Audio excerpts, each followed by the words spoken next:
Welcome back to the Bruce Williams channel.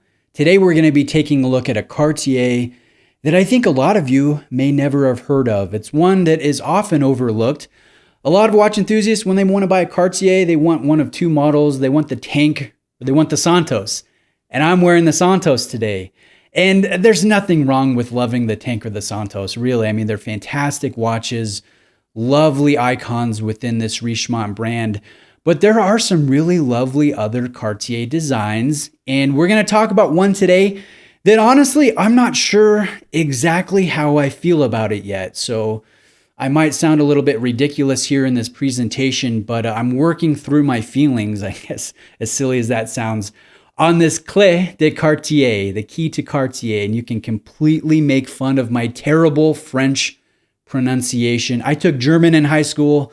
I can't even speak English very well, so you can totally laugh when I butcher a lot of these French names. But this is the key to Cartier, and the design comes from the dial work here. So what we have is this lovely, highly texturized guilloche pattern here, the circular pattern subset in this opaline silver dial, the Sunray dial.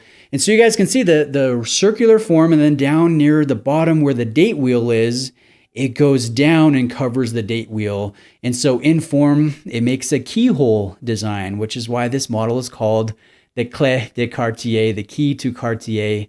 And really, if you think about it, a keyhole as design inspiration for an elegant, dressy watch, it's an interesting concept.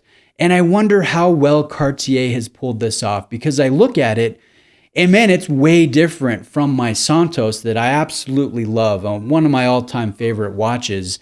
I look at this key and it's very bulbous, it's very round, it's highly polished, which is again in stark contrast to the dominant brush finish of the Santos. And so again, it's very different, but I do think it's attractive. I mean, this massive domed crystal with this sculpted case, the high polishing, and then this interesting bracelet layout with the longer links, the rod connecting intermediate links. I think it looks sharp.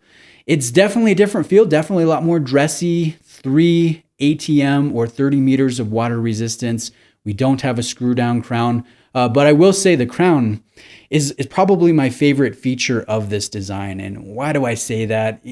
It's rare. In fact, off the top of my head, I can't think of another brand that does this, that takes the crown and kind of integrates it into the flow of the side of the case. And so it has this natural just movement or fluidity to it. It's not hidden, it's still celebrated, but it just seems to fit very well. I think there was great attention to detail put into this crown. In the action, let me show you the action. I mean, it's so cool because it has a spring-loaded action. You feel the resistance and then snap, it just clicks into place. And that is just oddly satisfying. And then again, we have the classic synthetic spinel here in the crown, like all Cartier should have. But yeah, I really like that crown action. That is pretty cool. I don't think it's gimmicky. I do think it's classy. I do think it's interesting. Now let's take a look at the dial work. Again, I mentioned we have a guilloche textured dial.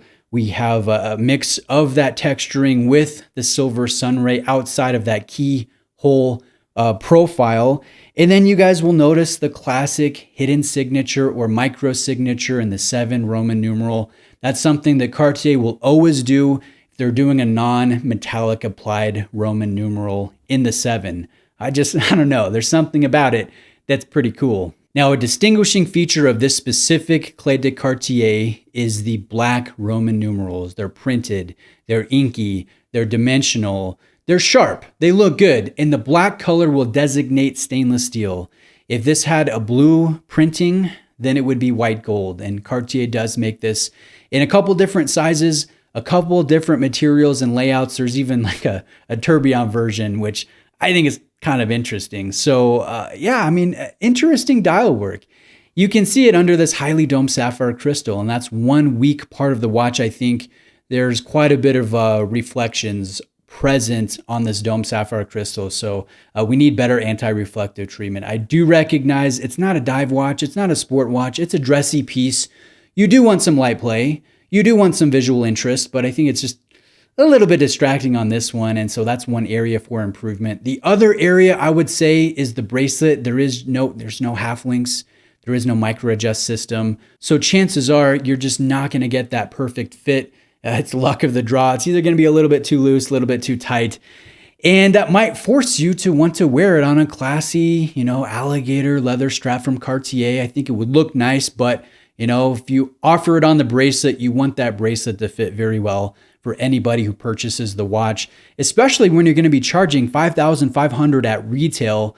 And this is one of those models that I would assume you could find a pretty decent discount on just because it's one of those overlooked models, right or wrong. If it's overlooked, it just seems to be the case. And so you could probably find a pretty decent discount. If you found this on the pre-owned market, I bet you could get a really good, pre-owned price, which I think is compelling because this does have a nice design. This does have the manufacturer Cartier 1847 movement, which will be very similar in performance to the ETA 2892A2 in terms of dimension, in terms of some of the specs like the power reserve of 42 hours, the 28,800 beat per hour frequency, 23 joules as opposed to, I believe, 25 joules on the ETA.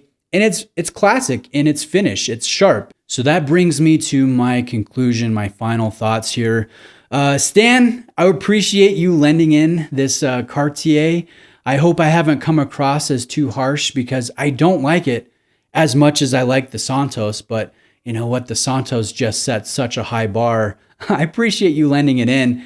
Stan, he's lent in the Drive de Cartier. He's become Mr. Cartier in my Discord group because he has a lovely Cartier collection that always seems to be expanding, everything from precious metal to, this overlooked key to the Santos. I mean, he's got some really great models. So I want to thank you, Stan, for lending it in. But yeah, my final thoughts, I'm not sure what to think. There are certainly some areas that I think are lovely, like the fit, how well it wears. The dimensions make it wear so comfortable. The flowing nature, the fluid nature of the case, it sits nicely, short lug to lug dimension, nice and thin and trim and profile.